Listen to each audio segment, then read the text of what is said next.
canım. Hoş geldin canım. Bir yere duşak.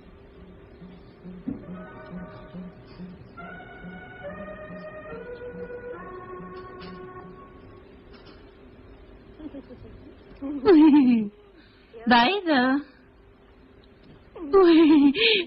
Bunlar gizleyip koymalı.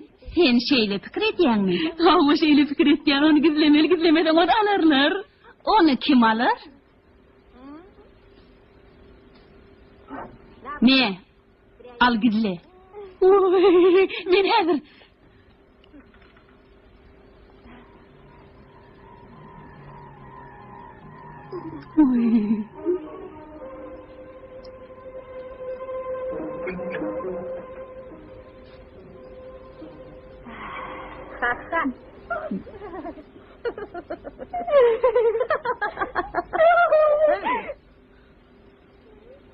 Bu açarlan ağırdığını, sen incecik beline bu ağır açarlan ne etip ağrım salmayanına gen var. Onu ödüm götürmeli oruna. Ne çıktı? Götürmeli. Bir konu bana verirsin. Men ziyte canım. Men ziyte canım. Şeyle mi? Ziyte canım. Men ziyte canım mı? Han ayrıl. Nahar tayar mı? Yok, yine tayar de. Bar gitti tayarlı. Han bar, tiz ol.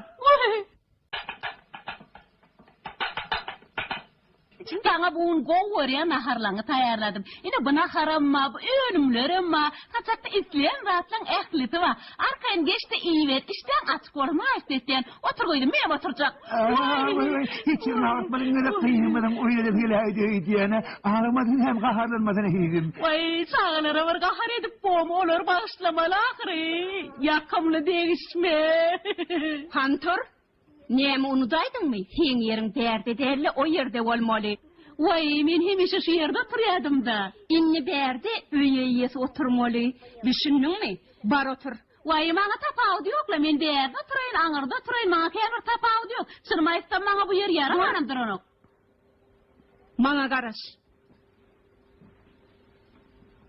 İyice gitti mi? Ortamdık nereye gitti ki? O menden almatını alır. Hemen salam ağla verecek hele deyip benim Aknurcan yağlı bolayım. Aknurcan'ın müştatları ve ırkdama ağzını öykündü deyip özmem keseller otayım. Hayır knopkasını bastım kadiyayma. Varlardı aydayım deydim ne. Özme meşgul blogerde nesip olsa bolursa.